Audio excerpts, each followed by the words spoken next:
Item ಯಾವುದೇ ಇರಲಿ try ಮಾಡಿ ಆಚಿ ಚಿಕನ್ ಮಸಾಲಾ. ಪೆಟ್ರೋಲ್ ಡೀಸೆಲ್ ದರ ಏರಿಕೆಯಾಗಿದೆ. ಇದರ ಬೆನ್ನಲ್ಲೇ ಮತ್ತೊಂದು ಶಾಕ್ ಈಗ ಯಾರಿಗೆ? ಜನಸಾಮಾನ್ಯರಿಗೆ. ಇನ್ಯಾರಿಗಿರುತ್ತೆ?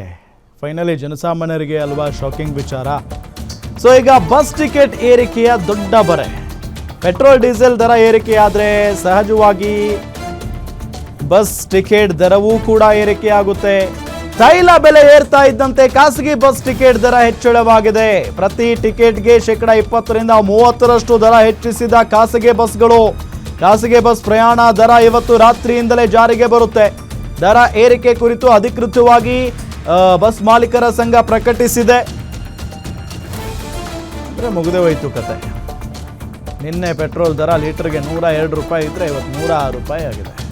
106 ರೂಪಾಯಿ ಚಿಲ್ಲರೆ. ಸೊ ಇದೆಲ್ಲದರ ನಡುವೆ ಬಸ್ಸಿನ ದರ ಕೂಡ ಏರಿಕೆ ಆಗ್ತಾ ಇದೆ. ಈಗ ಗ್ರಾಹಕರು ಪೆಟ್ರೋಲ್ ಡೀಸೆಲ್ ಹಾಕ್ಸ್ಬೇಕಂದ್ರೂ ಜಾಸ್ತಿ ಕೊಡಬೇಕು. ಬಸ್ನಲ್ಲಿ ಊರಿಗೆ ಪ್ರಯಾಣ ಮಾಡಬೇಕಂತಂದ್ರೂ ಜಾಸ್ತಿ ಕೊಡಬೇಕು. ಒಂದು ಅಕ್ಕಿ ಖರೀದಿ ಮಾಡಬೇಕಂದ್ರೂ ಕೂಡ ಜಾಸ್ತಿ ಕೊಡಬೇಕು. ಟೋಟಲ್ ಆಗಿ ಹೊರೆ ಇರೋದು ಮಾತ್ರ ಜನಸಾಮಾನ್ಯರಿಗೆ. ನೋಡಿ, ಪೆಟ್ರೋಲ್ ಡೀಸೆಲ್ ದರ ಏರಿಕೆ ಬೆನ್ನಲ್ಲೇ ಜನಸಾಮಾನ್ಯರಿಗೆ ಬಸ್ ಟಿಕೆಟ್ ಏರಿಕೆಯ ದೊಡ್ಡ ಬರೆ. ತೈಲ ಬೆಲೆ ಏರ್ತಾ ಇದ್ದಂತೆ ಖಾಸಗಿ ಬಸ್ನವರು ಟಿಕೆಟ್ ದರ ಹೆಚ್ಚಳ ಮಾಡಿಬಿಟ್ಟಿದ್ದಾರೆ. ಪ್ರತಿ ಟಿಕೆಟ್ಗೆ 20% 30% ದರ ಹೆಚ್ಚಿಸಿದ್ದಾರೆ ಖಾಸಗಿ ಬಸ್ನವರು. ಖಾಸಗಿ ಬಸ್ ಪ್ರಯಾಣ ದರ ಇವತ್ತು ರಾತ್ರಿಯಿಂದಲೇ ಜಾರಿಗೆ ಬರುತ್ತೆ. ದರ ಏರಿಕೆ ಕುರಿತಂತೆ ಅಧಿಕೃತವಾಗಿ ಪ್ರಕಟಿಸಿದ್ದಾರೆ ಬಸ್ ಮಾಲೀಕರ ಸಂಘದವರು. ಇದರ ಬಗ್ಗೆ ಮಾತನಾಡೋದಕ್ಕೆ ಖಾಸಗಿ ಬಸ್ ಮಾಲೀಕರ ಸಂಘದ ಅಧ್ಯಕ್ಷರು ನಟರಾಜ್ ಶರ್ಮಾ ಅವರು ನಮ್ಮ ಜೊತೆಗೆ ಸಂಪರ್ಕದಲ್ಲಿದ್ದಾರೆ. ಸರ್ ನಮಸ್ಕಾರ. ಸರ್ ನಮಸ್ಕಾರ ಸರ್. ಸರ್ ಏನ್ ಡಿಸೈಡ್ ಮಾಡಿದಿರಿ ಸರ್? ಈಗ ಪೆಟ್ರೋಲ್ ಡೀಸೆಲ್ ಜಾಸ್ತಿ ಆಯ್ತು ದರ. ಇದು ಏನಾಗ್ತಾ ಇತ್ತು ಅಂದ್ರೆ ಹಲವು ದಿನಗಳಿಂದಾನು ಇದು ಇವಾಗ 50 ಪೈಸೆ 25 ಪೈಸೆ 30 ಪೈಸೆ ಜಾಸ್ತಿನೇ ಆಗ್ತಾ ಇದೆ. ತಮಗೆ ಗೊತ್ತಿದೆ 88 ರುಪೀಸ್ ಇದ್ದಿದ್ದು 89 ಆಯ್ತು, 90 ಆಯ್ತು, 92 ಆಯ್ತು, 90 ಇವತ್ತು ಇದ್ದಕ್ಕಿದ್ದಂಗೆ 96 ರುಪೀಸ್ ಆಗಿದೆ. ಹೌದು. ಇದ್ರ ಜೊತೆಯಲ್ಲಿ ಇದೇನು ಯುದ್ಧ ಅಂತ ಹೇಳ್ಬಿಟ್ಟಲ್ಲ, ಇವಾಗ ಕಳೆದ ಏಪ್ರಿಲ್ ಅಲ್ಲಿ ಇವಾಗ ಒಂದು ವರ್ಷಕ್ಕೊಂದ್ಸರಿ ಟೋಲ್ ಅನ್ನ ಜಾಸ್ತಿ ಮಾಡ್ಕೊಳ್ಳೋ ಇದು ಕೂಡ ಇಟ್ಕೊಂಡ್ಬಿಟ್ಟಿದ್ದಾರೆ. ಈ ದೊಡ್ಡ ಮಟ್ಟದಲ್ಲಿ ಇವಾಗ ನಮಗೆ ಹೊಡೆತ ದಿನದಿಂದ ದಿನಕ್ಕೆ ಜಾಸ್ತಿ ಬೀಳ್ತಾ ಇದೆ. ಈ ಮಧ್ಯೆ ಇವತ್ತು ತಮಗೆ ಗೊತ್ತಿದೆ, ರಾಜ್ಯದಲ್ಲಿ ಶಕ್ತಿ ಯೋಜನೆಯಿಂದ ಕಳೆದ 2 ವರ್ಷಗಳಲ್ಲಿ ಖಾಸಗಿ ಬಸ್ಸು 30% ವಾಹನಗಳು ನಿಂತೋಗಿದೆ. 30% ವಾಹನ ನಿಂತೋಗ್ಬಿಟ್ಟಿದೆ ಆಲ್ರೆಡಿ. ಬಸ್ ಮಾಲೀಕರು ಪಾಪ ಸಾಲದ ಸುಳಿಯಲ್ಲಿ ಸಾಯ್ತಾ ಇದ್ದಾರೆ. ಈ ಪರಿಸ್ಥಿತಿಯಲ್ಲಿ ಇವತ್ತು 3 ರೂಪಾಯಿ ದೊಡ್ಡ ಮಟ್ಟದಲ್ಲಿ ಹೊಡೆತ ಬೀಳುತ್ತೆ ಸರ್. ಇವತ್ತು ಅಂದ್ರೆ ಎಲ್ಲಿ 3 ರೂಪಾಯಿ 1 ಲೀಟರ್ಗೆ ಅಂತ ಕಾಣಿಸ್ಬೋದು. ಬಟ್ ಒಬ್ಬ ಮಾಲೀಕ 1 ಲೀಟರ್ ಅಂತ ಹೇಳಿದಾಗ ಒಬ್ಬ ಬಸ್ ಮಾಲೀಕ ತಗೊಳ್ಳುವಾಗ 150 500 ಲೀಟರ್ ಒಬ್ಬ ಬಸ್ ಮಾಲೀಕ ಕನ್ಸ್ಯೂಮ್ ಮಾಡ್ತಾನೆ ಪರ್ ಡೇ.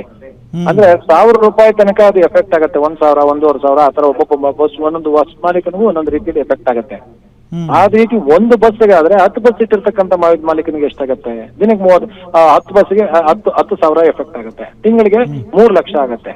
ಅಂದ್ರೆ ಒಂದು 2-3 ವಾಹನಗಳ EMI ಗಳಿಗೆ ಹೊಡ್ತಾ ಬಿದ್ದುಬಿಡುತ್ತಿದ್ದು. ಮತ್ತೆ ಏನಾಗ್ತಾ ಇದೆ ಅಂದ್ರೆ ನಮ್ಮ ಈ ಕೋವಿಡ್ ಅಲ್ಲೂ ಕೂಡ ಅಷ್ಟೇ ಸರ್. ಪ್ರತಿ ಬಾರಿನೂ ಈ ಸಮಸ್ಯೆಗಳು ಬಂದಾಗ ಖಾಸಗಿ ಸಾರಿಗೆಗೆ ಯಾವುದೇ ರೀತಿಯಾದಂತ ಸ್ಪಂದನೆ ಕೇಂದ್ರ ಸರ್ಕಾರ ಆಗ್ಲಿ ರಾಜ್ಯ ಸರ್ಕಾರ ಆಗ್ಲಿ ಕೊಡೋದಿಲ್ಲ.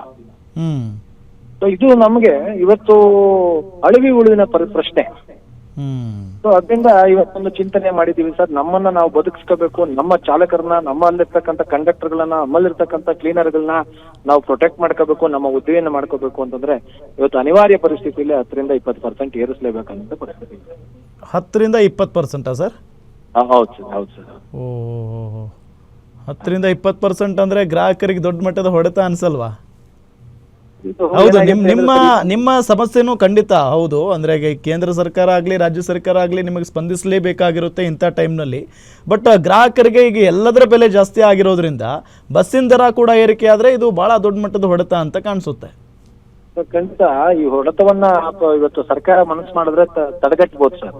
ಒಂದು 2 ರೀತಿಯಲ್ಲಿ ತಡೆಗಟ್ಟಬಹುದು. ಒಂದು, ನಮ್ಮ ರಸ್ತೆ ತೆರಿಗೆ ಏನಿದೆ ಅದನ್ನ ರಾಜ್ಯ ಸರ್ಕಾರ ಕಡಿತಗೊಳಿಸಿ ಇವತ್ತು ಟೋಲ್ ದೊಡ್ಡ ಮಟ್ಟದಲ್ಲಿ ಟೋಲ್ ಏನು ಇವತ್ತು ಒಂದೊಂದು ಬಸ್ಸಿಗೆ 8,000 9,000 ರೂಪಾಯಿ ಟೋಲೇ ಬರುತ್ತೆ ಸರ್ ಪರ್ ಡೇ. ನಾನು ಹೇಳ್ತಾ ಇರೋದು ಡಿಪೆಂಡ್ ಅಪಾನ್ ರೂಟು.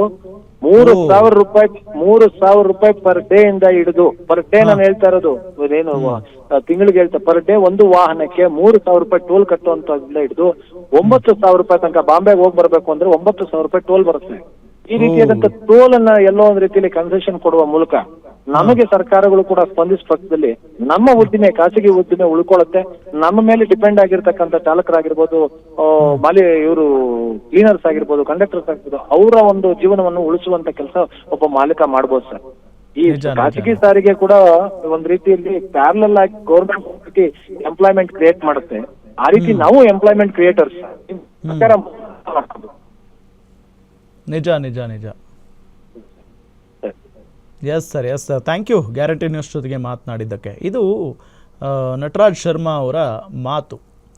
ಅಂದರೆ ಹೆಂಗಿರುತ್ತೆ ಅಂದರೆ ಪರಿಸ್ಥಿತಿ ಅವ್ರಿಗೂ ಭಾಳ ಕಷ್ಟ ಇರುತ್ತೆ. ಈಗ ಪೆಟ್ರೋಲ್ ಡೀಸೆಲ್ ರೇಟ್ ಹೈಕ್ ಆಗಿರೋದ್ರಿಂದ, ಮತ್ತು ಟೋಲ್ನಲ್ಲಿ ಅತಿ ಹೆಚ್ಚಾಗಿ ಹಣ ತೆಗೆದುಕೊಳ್ಳೋದ್ರಿಂದ, ಸೊ ಇದೆಲ್ಲ ಅವ್ರಿಗೂ ಹೊರೆ ಆಗಿರುತ್ತೆ. ಹಾಗಾಗಿ ಆ ಹೊರೆಯಿಂದ ತಪ್ಪಿಸ್ಕೊಳ್ಳೋದಕ್ಕೆ ಏನು ಮಾಡ್ತಾರೆ, ಅದು ನೇರವಾಗಿ ಜನಸಾಮಾನ್ಯರ ಮೇಲೆ ಅಥವಾ ಗ್ರಾಹಕರ ಮೇಲೆ ಆ ಹೊರೆಯನ್ನು ಹಾಕ್ತಾರೆ. ಸೊ ಅದೇ ರೀತಿಯಾಗಿ ಆಗಿದೆ ಈಗ ಪರಿಸ್ಥಿತಿ. ನೋಡೋಣ ಇದ್ರ ಬಗ್ಗೆ ಏನಾದರೂ. ಈಗ ಅವರು ನಟರಾಜ್ ಶರ್ಮಾ ಹೇಳಿದ ಹಾಗೆ ರಾಜ್ಯ ಸರ್ಕಾರನೋ ಕೇಂದ್ರ ಸರ್ಕಾರನೋ ಈ ಟೋಲ್ ವಿಚಾರಕ್ಕೆ ಸಂಬಂಧಪಟ್ಟಂತೆ ಏನಾದರೂ ನಿರ್ಧಾರ ತೆಗೆದುಕೊಳ್ಳುತ್ತಾ, ಜೊತೆಗೆ ಖಾಸಗಿ ಬಸ್ ಮಾಲೀಕರಿಗೆ, ಖಾಸಗಿ ಬಸ್ನವ್ರಿಗೆ ಏನಾದರೂ ಸಹಾಯಕ್ಕೆ ಬರುತ್ತಾ, ಇದರಿಂದ ಏನಾದರೂ ಈ ಏರಿಕೆ ಆಗ್ತಾ ಇರುವಂಥ ಬಸ್ ದರ ಕಡಿಮೆ ಆಗುತ್ತಾ, ಇದೆಲ್ಲದರ ಬಗ್ಗೆ ನೋಡಬೇಕಾಗಿದೆ.